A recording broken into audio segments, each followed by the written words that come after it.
एक ऊपर करे और एक शेड का काम ज्योत से ज्योत जलाऊं सतगुरु ज्योत से ज्योत जलाऊं मेरा अंतर जीवन दिखाऊं सतगुरु ज्योत से ज्योत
चाहे 100 बार से निकलती है मुझसे ये नहीं पर उसमें 100 में से एक होती है। अपने दरबार में जब वो जीत के आया तो नृत्य का आयोजन किया जो पुराने जमाने में किया करते थे राजा महाराजा नर्तकियों को बुला के। तो उसने अपनी सभा रखी, उसमें एक नर्तकी को बुलाया उसने नाचने के लिए और उसने अपने सभी मंत्रियों को भी बुलाया साथ में, पूरी सभा सज गई और उसने बुलाया अपने राजगुरु को, राजगुरु भी आ गए और राजगुरु को उसने देने के लिए एक बाटक देने के लिए उसने पूरी सभा की, राजा रानी उनके पुत्र पुत्री सब लोग। अब नर्तकी ने नाच शुरू कर दिया उसने। अब वो नाचती रही, आधी रात हो गई आधी रात तक वह नाचती रही और उसने देखा कि मेरा ढोलक वाला सो रहा है, इसको नींद आ रही है और मुझे नाचना है पूजा। तो वो एक दोहा बोलती है कि अभी थोड़ी सी रात के लिए अपने समय को क्यों खराब कर रहे हो, अपना पूरा तो समय निकल ही गया, थोड़ी सी देर में अपने को लज्जित होना पड़ेगा। उसके लिए जैसे ही उसने वो दोहा बोला, मुझे याद नहीं, तो वो दोहा जैसे ही वो बोल दिया तो उसकी धक्की खुल जाती है, वो उठ के फिर से बजाने लगता है। चलो एक बार हुआ तो फिर उसके जो राजगुरु बैठे थे ना, उनने अपनी सोने की पोटली उसको दे दी। पहले तो वो पहली बार दोहा बोला था, राजगुरु ने पूरी पूरी सोने की थैली पकड़ा दी। फिर ऐसे ही आधी रात फिर हुई, फिर उसने देखा कि फिर से सो रहा है, फिर उसने दूसरी बार दोहा बोला। इतने में राजा का लड़का आ गया, उसने अपना मुकुट उठा के उस नर्तकी को दे दिया। तीसरी बार जब उसने दोहा बोला तो राजा की लड़की आई, उसने अपने सोने का हार दे दिया नर्तकी को। अब राजा का दिमाग खराब कि नर्तकी तो सबको लूट के ले जा रही हो। उसने कहा बस बस अब बंद करो ये सभा, अब नहीं होगी ये सभा, तो सबको लूट के ले जा रही है। तब फिर सब लोगों ने पूछा, राजा ने पूछा कि तुम लोगों ने इसको ये चीजें क्यों दी? तब साधु बोलते हैं कि मैंने अपना पूरा जीवन ध्यान साधना में व्यतीत किया, अच्छे कर्म में व्यतीत किया, और आज की रात के लिए मैं ये नृत्य देख रहा हूँ, इससे मेरी साधना और सब खराब हो जाएगा पूरा, इसलिए ये सम्राट मैं तो जा रहा हूँ अपने वन को।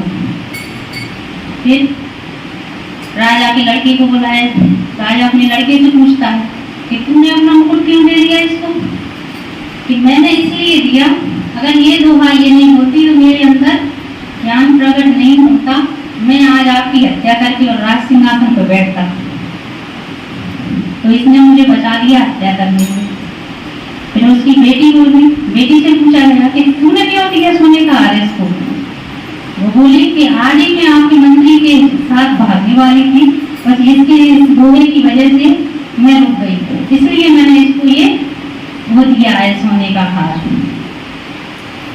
अब नर्तकी ने सोचा कि ये सब मेरे एक दोहे की वजह से सुधर गए, मैंने खुद का जीवन तो सुधारा ही नहीं। तो उसने कहा मैं भी आज से ये नृत्य और नाच गाना छोड़ती हूँ और ईश्वर की शरण में जाती हूँ। इसी के साथ मैं अपनी वाणी को विराम दी।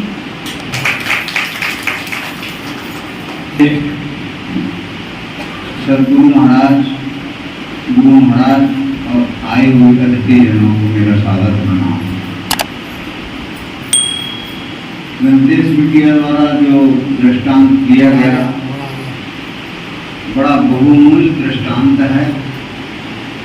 वाकई में ही संसार में हमारा कुछ नहीं है,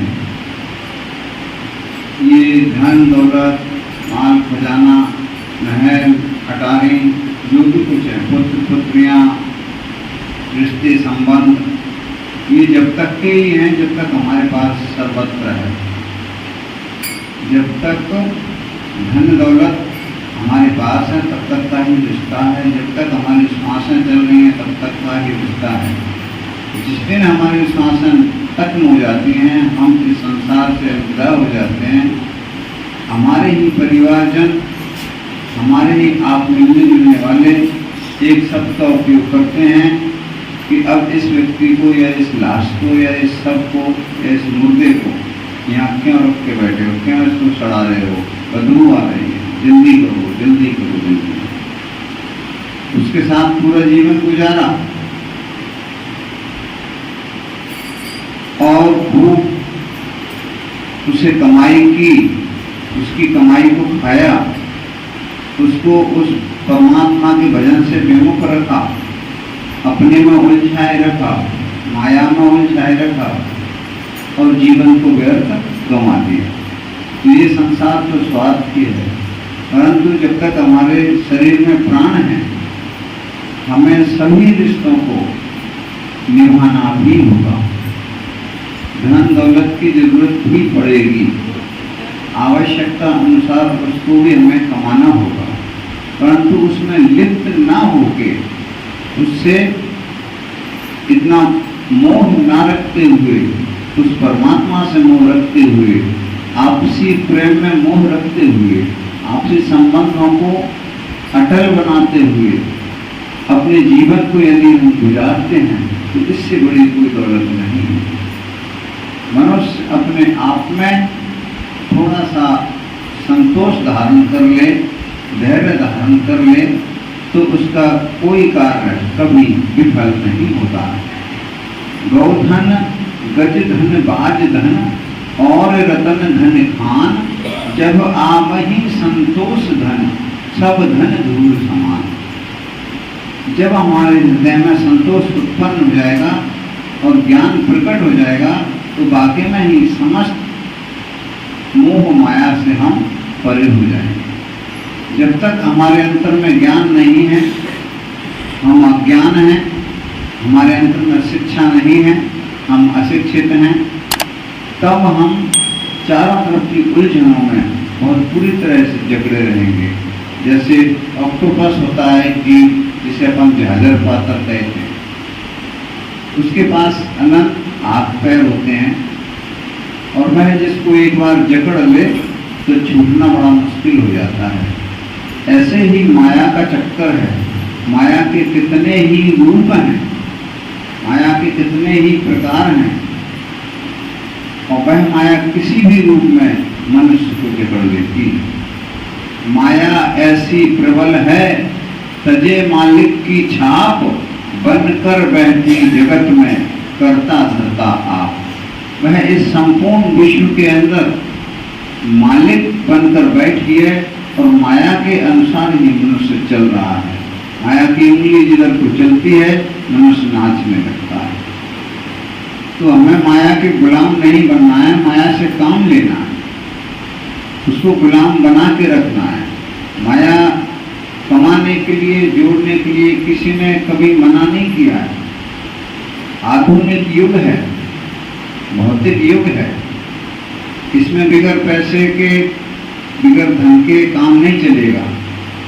ये शास्त्रों ने भी कहा है, महापुरुषों ने भी कहा है, लेकिन आवश्यकता अनुसार आप धन कमाइए, किसी प्रकार की कोई रोक टोक नहीं है। अब हमारे धन कमा भी लेते हैं तो किस कारण से, हमारा उद्देश्य क्या होता है? अपना भविष्य तो अभी गुजरा नहीं है, आगे आने वाली पीढ़ी के भविष्य को देखना प्रारंभ हम कर देते हैं कि हमारी संतति पैदा होगी, संतान के लिए हम धन इकट्ठा कर जाएं, संपत्ति जोड़ जाएं तो बहुत अच्छा होगा। हमारी संतान अपने जीवन को सुख में जिएगी, आनंद में जिएगी और हमें धन्यवाद देगी। ये तो बिल्कुल एक तरह से बहुत बड़ा स्वप्न है। इस सपने की पूर्ति कभी हम कर नहीं सकते। माता तथागत गौतम बुद्ध ने एक शब्द कहा है,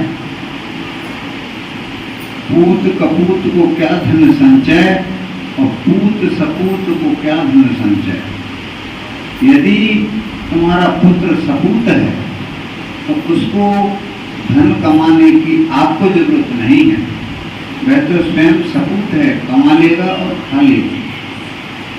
और यदि आपका पुत्र कपूत है तब भी आपको उसको धन कमाने की जरूरत नहीं है, क्योंकि वह सभी जुए शराब सिक्के में बर्बाद कर देगा। आपके पास ना कुछ रहेगा और ना कुछ रहा है। ये तो सभी जानते हैं कि हमें खाली हाथ आए थे तो खाली हाथ ही हमें जाना है। इसलिए हमें इतनी फिक्र नहीं करना है। जो हमारा दायित्व है, संतति के प्रति जो हमारे कर्तव्य हैं, माता पिता के प्रति जो हमारे कर्तव्य हैं, समाज के प्रति जो हमारे कर्तव्य हैं, उन्हें हमें अवश्य निभाना है। उसके लिए धन दौलत जोड़ना, कमाना कोई बुरी बात नहीं है, परंतु धन में विलिप्त हो जाना बहुत बुरी बात है। एक दृष्टांत में आता है, एक जंगल में एक साधु तपस्या कर रहे थे। वह साधु को काफी अरसा गुजर गया जंगल में तपस्या करते करते। अब भोजन की व्यवस्था तो वहां थी नहीं, लेकिन जंगल एक ऐसी जगह है, ऐसा स्थान है जिसमें अनन्य प्रकार के जितने फल फूल, लते पत्ते, मूल कंद, इस तरह की बहुत सी चीजें उसमें उपलब्ध होती हैं। कृपया मोबाइलों को बंद करना। तो साधु भूखा तो नहीं मरता, कुछ ना कुछ खाके अपने उधर की पूर्ति कर लेता। नदियां बह रही हैं, जल ग्रहण कर लेता।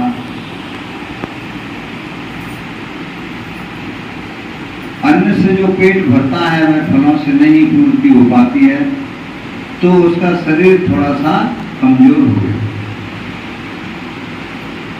एक दिन उसी क्षेत्र के एक राजा का शिकार खेलने का मूड बनता है और वह जंगल में मंत्रियों के साथ 4 सिपाही लेके जाता है। घूमते घूमते वह उसी साधु के आसपास करीब पहुंच गया। साधु पर जब निगाह पड़ती है तो साधु कमजोर नजर आता है। राजा की सोच थी कि मैं महलों में रहता हूँ, 4 मंत्री मेरे साथ रहते हैं, 4 सेवक मेरे साथ रहते हैं, मेरे भोजन प्रसादी की व्यवस्थाएं वह अनन्य प्रकार से बनाते हैं। 1 प्रकार से लेके 56 प्रकार के भोजनों को मैं ग्रहण करता हूँ। उसके बाद भी मेरी भूख नहीं मिटती है। इस जंगल में साधु अपने उदर की पूर्ति कैसे करता हुआ, इसकी भूख कैसे मिटती हुई। उसने अपने मंत्री को बोला, बोले मंत्री जी आप जाइए, साधु को मेरे पास बुला के लाइए। मंत्री साधु के पास पहुंचते हैं। साधु ध्यानस्थ थे। मंत्री ने उनका ध्यान भंग किया और उन्हें बताया कि आपको राजा महाराज साहब बुला रहे हैं। मैं कहा मुझे क्या जरूरत है भाई राजा की, राजा को यदि मेरी जरूरत है तो मेरे पास आ जाए। मंत्री ने जाके राजा को उसी बात को दोहरा के बोला, साधु आने से इनकार कर रहा है। उनका कथन है कि राजा को अगर मेरी जरूरत है तो वह मेरे पास आ जाए, मुझे उनकी जरूरत नहीं है। जैसा मनुष्य, जैसा उसका कर्म, जैसा उसका कार्य क्षेत्र, जैसी उसकी सोच और वृत्ति बन जाती है। राजा ने सोचा शायद साधु नाराज हो गया है, ले ये 5 रुपए उसको दिया, कुछ मंगा के कहीं से खा ले। 5 रुपए लेके मंत्री फिर राजा के उसके साधु के पास पहुंचता है और उससे कहता है कि ये ले साधु 5 रुपए रख ले, कुछ मंगा के खा ले। साधु ने उस 5 रुपए को वापस कर दिया। बोले भैया मुझे इसकी जरूरत नहीं है, आप अपने पैसे ले जाइए। फिर मंत्री ने राजा को बताया कि उसने लेने से इनकार कर दिया और बताया मुझे इसकी आवश्यकता नहीं है। राजा ने सोचा कि मैं राजा हूं, मेरे क्षेत्र में एक साधु भूखा बैठा है और मुझे भी शर्म आना चाहिए कि मैं मात्र 5 रुपए ले रहा हूं। राजा होने के बाद नहीं, मुझे इसको कुछ स्वर्ण मुद्राएं देना चाहिए। तो उन्होंने कुछ सोने की मुद्राएं निकाली और एक थैली साधु को भेंट करने के लिए मंत्री को फिर भेज दी। बोले लो मंत्री जी, ये कुछ स्वर्ण मुद्राएं हैं, ये साधु को दान कर दो। फिर मंत्री जी साधु के पास पहुंचते हैं, साधु को बोलते हैं कि लो साधु जी ये कुछ स्वर्ण मुद्राएं हैं, काफी अरसे तक तुम्हारा काम चल जाएगा और आप भूखे प्यासे नहीं रहना, साधना कर रहे हो, बहुत अच्छी बात है। साधु ने फिर कहा मुझे स्वर्ण मुद्राएं या कागज का दाम मुझे कुछ नहीं चाहिए। भाई तुम्हारी धन दौलत से मुझे कुछ लेना देना नहीं है। मुझे उदर की पूर्ति करना है। उसके लिए ये बहुत बड़ा वन है, जंगल है। इसमें अनंत प्रकार के फल फूल लगे हुए हैं, लते पत्ते लगे हुए हैं, मूल कंद फल हैं। मैं अपने पेट को भर लेता हूँ। मुझे आपके पैसे की जरूरत नहीं है। पीने के लिए प्रकृति में नदियों का प्रवाह कर दिया है, नदियाँ बह रही हैं, मैं जल ग्रहण कर लेता हूँ। प्रकृति ने जंगल को बहुत अच्छा सौंदर्य में संजो के रखा है। मैं इससे अपना भोजन ग्रहण कर लेता हूँ। मुझे आपके धन और संपत्ति की आवश्यकता नहीं है। जाके फिर मंत्री ने राजा को ऐसा का तैसा सुना दिया। राजा ने कहा शायद साधु का मानना है या सोचना है कि राजा ही क्यों नहीं आ रहा है। इस विषय को सुन के राजा ने अपना मत बनाया कि मैं स्वयं साधु से जाके बात करूं, मिलूं और अपना प्रश्न रखूं। राजा जब साधु के पास पहुंचता है, नमन करता है, प्रणाम करता है, फिर निवेदन करता है कि आप महाराज जी यहाँ भूखे प्यासे पड़े हुए हो। आपको देख के हमारी आत्मा दुखी हो रही है कि हमारे क्षेत्र में एक साधु जंगल में भूखा प्यासा और बुखारा बिगर बस करके पड़ा है। ये हमारे लिए लज्जित होने वाली बात है। हम इस क्षेत्र के राजा हैं। साधु ने कहा आप राजा हो, प्रजा हो, जो भी हो, आपका सम्मान है। आप मेरे पास पधारे हुए हैं, आप मेरे अतिथि हैं, आप ही मेरे भगवान हैं। परंतु मुझे जिन चीजों से आप प्रलोभन दे रहे हो, आकर्षित कर रहे हो, मुझे उन वस्तुओं की आवश्यकता नहीं। मुझे जिन वस्तुओं की जरूरत है वह प्रकृति मुझे प्रदान कर रही है। मुझे आपकी धन संपत्ति की आवश्यकता नहीं है। हे राजन, मुझे क्षमा कीजिए और आप अपना कार्य कीजिए।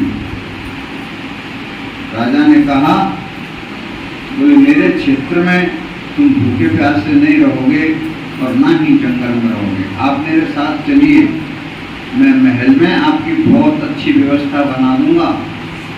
2-4 सेवक आपके पास छोड़ दूंगा। एक अच्छा रूम आपके लिए छोड़ दूंगा। आपकी अच्छी भोजन की व्यवस्था, सोने ठहरने की व्यवस्था बना दूंगा। काफी जिद करने के बाद राजा और साधु को अपने पास अपने साथ ले गया।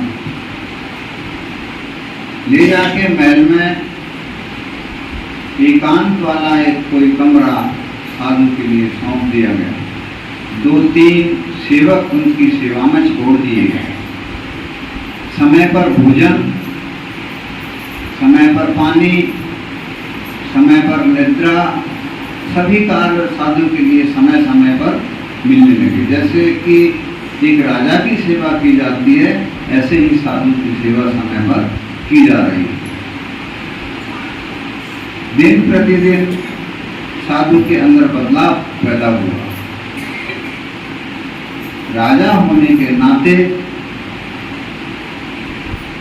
उसके राज्य क्षेत्र की समस्त पब्लिक का पैसा, किसी से किसी बात का टैक्स, किसी से किसी बात का टैक्स, इस तरह से कुछ न्याय का, कुछ अन्याय का, कुछ पाप का, कुछ पुण्य का, कुछ धर्म का, कुछ अधर्म का धन राजा के पास एकत्रित था।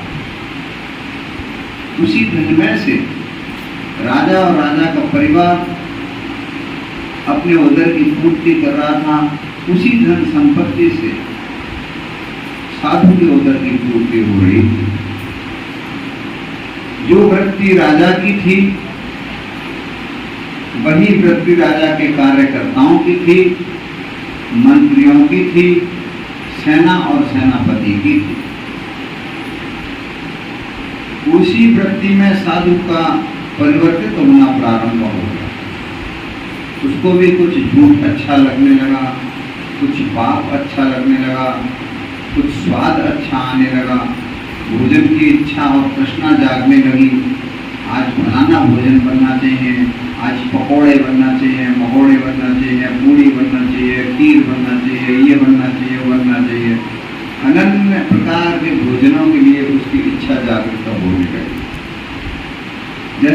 खाया अन्न वैसा बना मन, जैसा पिया पानी वैसी बनी वाणी। साधु के अंदर दिन प्रतिदिन परिवर्तन होता है। परिवर्तन जब हुआ तो एक दिन बहुत बड़ा कदम साधु ने उठा लिया। आज अपन जिसमें स्नान बनाते हैं उसे बाथरूम कहते हैं, उसे उस राजाओं के समय में या उस अन्य किसी की भाषा में या उर्दू में गोसल खाना कहा करते थे। गोसल खाने में महारानी जी नहा के निकली और अपने हीरे मोतियों का हार उसी में टंगा छोड़े हैं। किवाड़ खुले हुए थे। साधु का इधर से उधर आगमन हुआ, उसकी निगाह गोसल खाने में टंगे हुए उस हार पर पड़ गई। तो जैसी वृत्ति राजा परिवार की थी वैसी वृत्ति साधु की बन चुकी थी। साधु ने देखा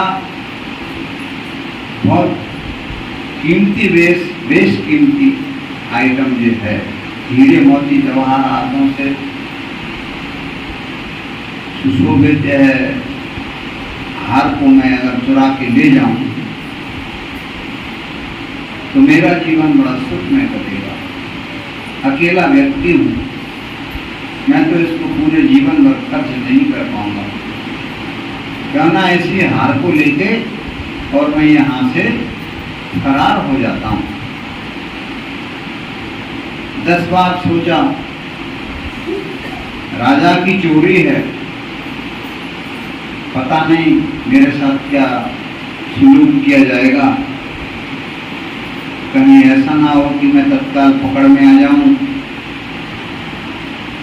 ये विचार बनते रहे, परंतु जो नीति और नियत उसकी बन चुकी थी चोरी करने की, वह दिल दिमाग से बाहर नहीं निकल गई। उसने सोचा अंत में होगा सो देखा जाएगा। हार को उठाया और साधु ने दौड़ मार दी। साधु निकलते महल के प्रांगण से और जंगल की ओर फिर भागा। उसने अपनी दौड़ को बंद नहीं किया, वो भागता रहा। इतने में रानी साहिबा को सजाने के लिए बांदियां आ जाती हैं और हार पहनाने का मौका जब आया तो उन्होंने रानी से कहा, रानी साहब आपका हार कहाँ है? उन्होंने कहा बोले गोसल खाने में टंगा हुआ है, आप ले आइए। बांदी जब गोसल खाने में जाती हैं तो उनको वह हार प्राप्त नहीं होता। उन्होंने कहा भाई वहां कोई हार नहीं। अफरा तफरी मच गई, पूरा महकमा इधर से उधर हो गया। पता नहीं किसके ऊपर चोरी का इल्जाम लगेगा और किसको क्या सजा दी जाएगी। सभी हार को खोजने में लग गए, एक दूसरे को तलाशने में लग गए। मौका आया कि साधु के कमरे में जाओ, साधु से भी पूछो। साधु के कमरे में गए, कमरा खाली था। बोले इसमें कोई साधु नहीं है। इधर उधर देखा, कहीं साधु नजर नहीं आया। लोगों का संदेह साधु पर हो गया। साधु की खोज प्रारंभ हुई। राजा ने सेनापति को आदेश कर दिया कि अपने सिपाहियों को बुलाओ और राजा को खोजो। ये चोरी राजा ने ही, उसको साधु को खोजो, साधु ने ही ये चोरी की है। साधु को खोजने के लिए सेनापति और कुछ उनके सिपाही जंगल की ओर रवाना हुए। चारों दिशाओं में उसको खोजने का कार्य प्रारंभ हो गया। अंत में साधु उधर भागते भागते थक गया, सांस फूल गई, अब चलना भी नहीं बन पा रहा था। भूख भी सताने लगी। त्रसा उसको इतनी जोर से सता रही थी कि मुझे कुछ भी मिल जाए मैं पालूं, ताकि मैं उसको पाके फिर भागने की क्षमता अपने अंतर में पैदा कर पाऊं।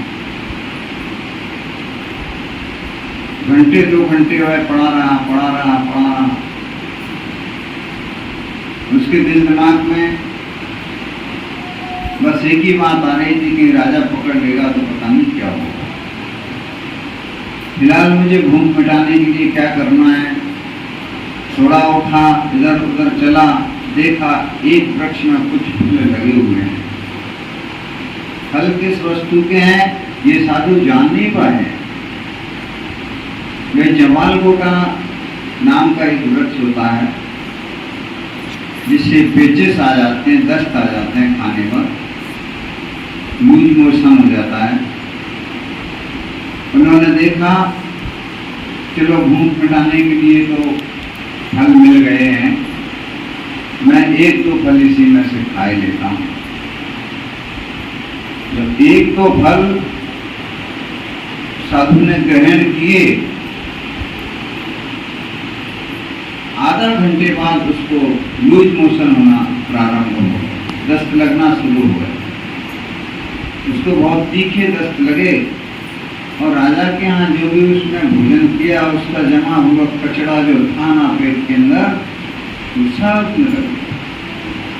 जब उसका वो पाप पुण्य मेहनत से जो कमाया गया धन था, उस धन से बनाए गए भोजनों का जो प्रभाव उस शरीर पर पड़ा था, वह दस्त लगने से उस भोजन का प्रभाव टोटल खत्म हो गया और साधु को पुनः फिर ज्ञान प्रकट होता है कि मैं साधु था, मुझे ये क्या कर दिया मैंने, मुझे ये करना नहीं था। कुछ नहीं, वापसी चलते हैं, राजा का हार राजा को वापस करते हैं, मुझे क्या लेना देना है, मैं तो साधु हूं। सिपाही उसको ढूंढ रहे हैं और साधु निश्चिंत होकर राजमहल की ओर रवाना हो जाता है। जब राजमहल में साधु पहुंचता है तो सीधा राजा की कचहरी जो उसी हार के विषय में लगी हुई थी, भरी हुई थी, फुल थी, उसमें जाके साधु पहुंचता है और राजा के समक्ष जाके हार को रख देता है। बोले राजा ये आपका हार पकड़िए।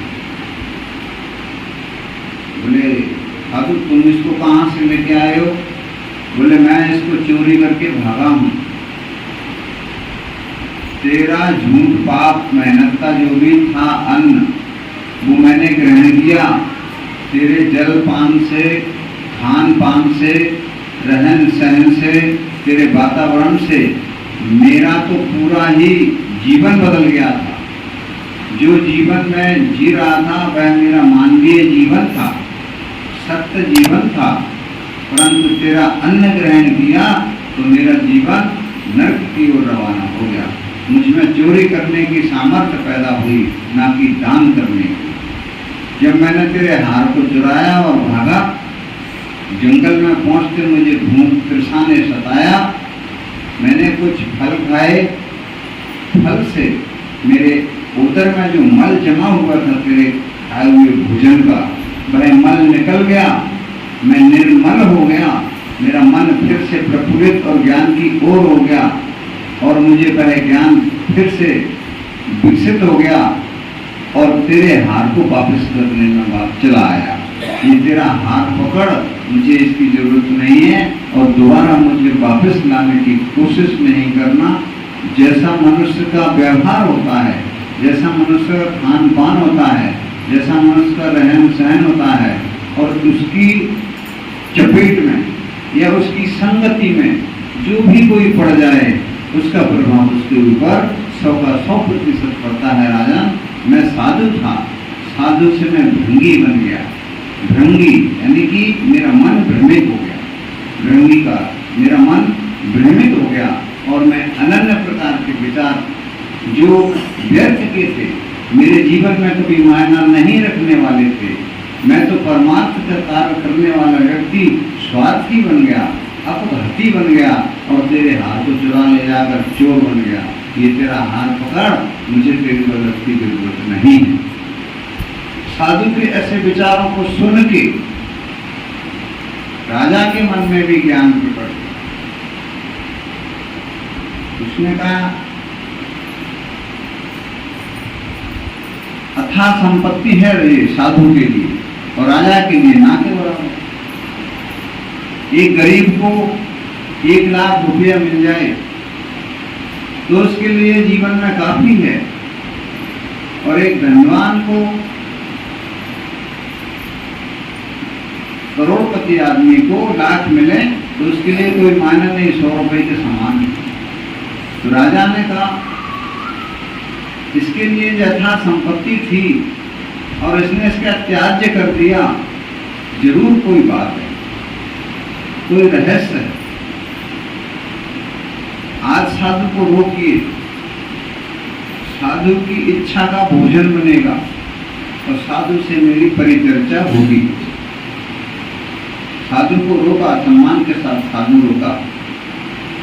साधु से पूछा गया भोजन में क्या लेंगे?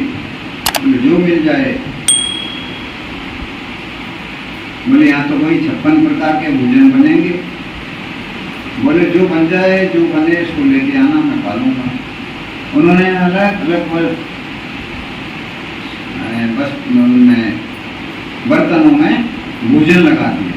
साधु ने थोड़ा थोड़ा लेके सब गटसट किया, गटसट करके और पा लिया। बोले जी क्या कर लिया? बोले यही तो करना है, हमें स्वाद की जरूरत नहीं है, हमें उधर पूर्ति की जरूरत है, पेट को भरना है। पेट भर गया, हम संतुष्ट हो गए। अब बोले राजन क्या चर्चा परिचर्चा करना है, करें। राजा ने कहा आप इतना बेशकीमती हार चुरा के ले गए और फिर उसको वापस करने आए का कारण मेरी समझ में आया नहीं। साधु कहते हैं राजा से कि हे राजन, आपसे पहले आपके इस राज शासन को संभालने वाला व्यक्ति कौन था? राजा कहते हैं कि मेरे पिता। बोले उनसे पहले? बोले उनके पिता। अब पीढ़ी दर पीढ़ी में 2, 5, 10, 5 पीढ़ी पर वह बात पहुंच जाती है। तब साधु कहते हैं कि तुम्हारी अथाह संपत्ति में से, इस जायदाद में से, महल खजाने में से, हीरे मोतियों में से, तुम्हारे परिवार के इतने मुखिया, इतने राजा राज शासन जो कर चुके हैं, राज्य कर चुके हैं, थोड़ी सी संपत्ति मरने के टाइम पर अपने साथ लेके गए थे। बोले नहीं। बोले इसमें से कुछ तुम ले जाओगे? बोले नहीं। तुम क्या करोगे? बोले मैं भी यहीं छोड़ जाऊंगा। तुम किस लिए छोड़ोगे? मेरी संतति के लिए। तो ये क्रम तो बना हुआ है, जोड़ते रहो, खाते रहो, कमाते रहो, बर्बाद करते रहो, साथ कुछ जाना नहीं है। हम जिस स्थिति में हैं, हम लंगोटी को पहने हैं, नंगे हैं, उघारे हैं, निर्वस्त्र हैं, स्थिति हमारी जाने की यही रहेगी राजन। तुम राजा होके मरोगे तब भी नग्न होके जाओगे, और हम भिखारी होके मरेंगे तब भी नग्न होके जाएंगे। वही लकड़ी में आप जलोगे, वही लकड़ी में हम जलेंगे। धूल मिट्टी आपकी बनेगी, धूल मिट्टी हमारी बनेगी। मरने के बाद आपको 2 पीढ़ी, 3 पीढ़ी, 4 पीढ़ी याद रखा जाएगा, अधिक से अधिक राजा होने के नाते।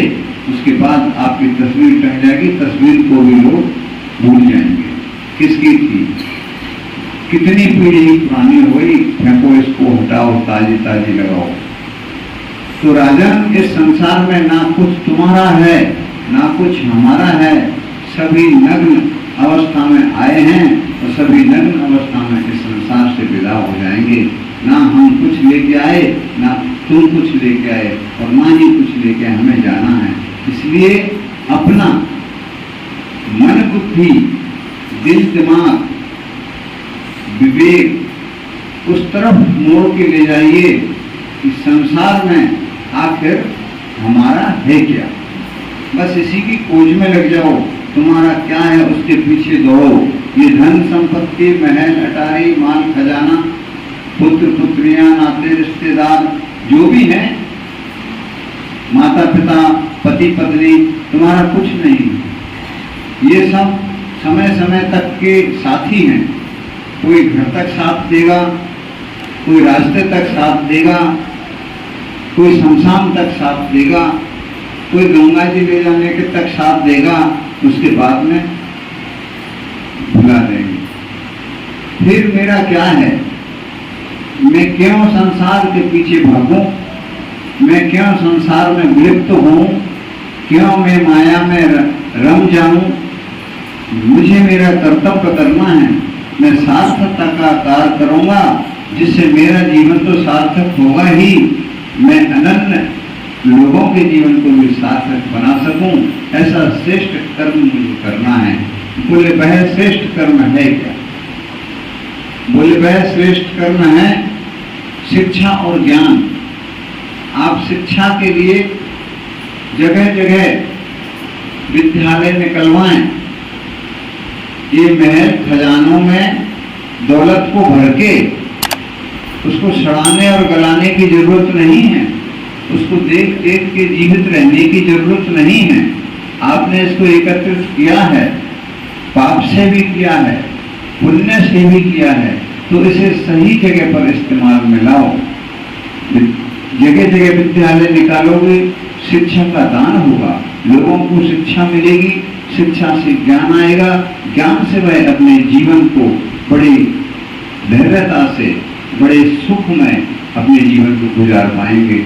यही मनुष्य का दायित्व है, यही मनुष्य का कर्तव्य है। किसी किसी से छीनकर, झपटकर, लूटकर, पोड़कर, मेहनत करके, धन संपत्ति कमा के, अपने महल खजानों को भर के हम संतुष्ट नहीं हो सकते। हमें संतुष्टि जब ही मिलेगी जब हम अपने ज्ञान का सदुपयोग करेंगे, ज्ञान के द्वारा अपने पास जोड़ी हुई संपत्ति का सदुपयोग करेंगे। उस संपत्ति से, उस धन से राजा अकेला ही नहीं, राजा की पूर्ण पब्लिक अपने जीवन को सुख में व्यतीत करे। वही राजा का राजत्व है, दायित्व है और उसका कर्तव्य है। तो हमें धन संपत्ति कमाने के लिए किसी ने मना नहीं किया है।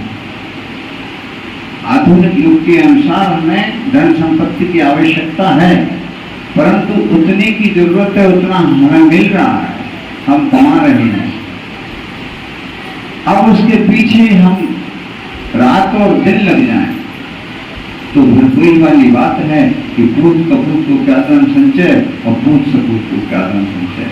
हमने अपनी संतति के लिए रात दिन एक किया और उन्होंने बर्बाद कर दिया, तो हमारा जीवन भी बर्बाद हुआ, हमारा समय भी बर्बाद हुआ, हमारा सर्वत्र बर्बाद हो गया और एक दिन नग्न स्थिति में हमें यहाँ से लोग विदा कर देंगे। वही संतान जिसने हमें अपना माता पिता कहा, जिसे हमने अपनी संतति कहा, वही हमें एक दिन अग्नि में फूंक देंगे, उसके बाद भुला देंगे। जब तक का साथ है, जब तक तुम्हारे पास में धन संपत्ति है, धन संपत्ति के बाद कोई किसी का साथी नहीं है। आप बुजुर्ग होते जाते हैं, जैसे जैसे मनुष्य की उम्र ढलती है, संतति स्वतः ही उस मनुष्य से दूर होती चली जाती है, कभी उससे स्नेह नहीं रखती है। अब एक शर्मसार होने के कारण संसार में लोग मुझे थूक ना पाए, बुरा ना कह पाए, इस दिखावे को करने के लिए वह थोड़ी सेवा कर लेता है। वो भी 4 लोगों को दिखाने के लिए, 4 लोगों के सामने। रात में यदि वो वृद्ध माता पिता को कोई तकलीफ है, संतान के किवाड़ों को खटखटाती रहेगी, वह संतान जगेगी नहीं, उसकी निद्रा खराब हो जाएगी। सोलो यार, सुबह देखेंगे, डॉक्टर के पास चलेंगे, अभी ये गोली पड़ी है, इसको खा लो, दर्द कम हो जाएगा। सुबह होगा जब देखेंगे, सुबह हो गई, 10 बज गए, अरे अभी तो डॉक्टर आया नहीं होगा, 11 बजे बैठता है। जब स्वयं की पूर्ति हो जाएगी, उधर की पूर्ति हो जाएगी, स्वयं अपने कर्तव्यों से निपट जाएगा, ना हाथ धो लेगा, खा पी लेगा, उसके बाद फ्री हो जाएगा, अब चलते हैं। जब तक पीड़ा हमें भोगना ही पड़ेगी, इसलिए हमें ऐसा कोई कार्य नहीं करना है जिसकी वजह से हमें और हमारे सभी लोगों को कष्ट पैदा हो, दुख पैदा हो। परमार्थ के लिए मनुष्य इस संसार में आया है, परमार्थ का कार्य मनुष्य का कर्तव्य है, वही हमें करना है, जिसमें हमें और हमारे समाज को लाभ है। परमार्थ में सर्वप्रथम काम आने वाली वस्तु जिसका नाम है शिक्षा।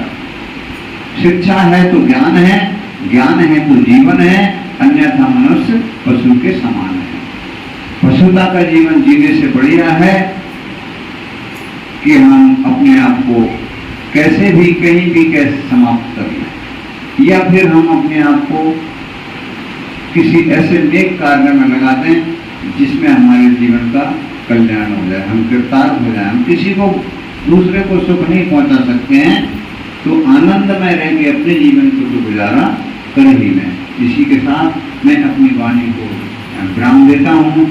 मेरा सभी साधकों को, सभी रजतियों को सादर हरिओम।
में धारी गौरीपति हर हर Mahadev.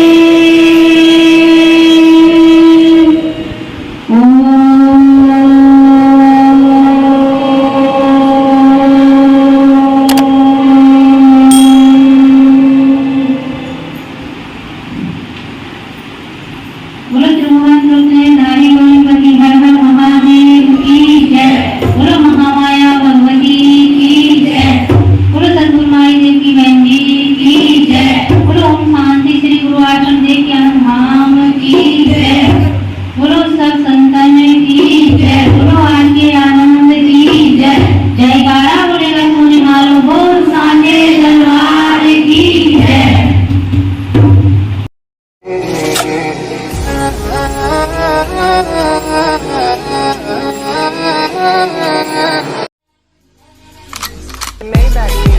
Can anybody out there hear me?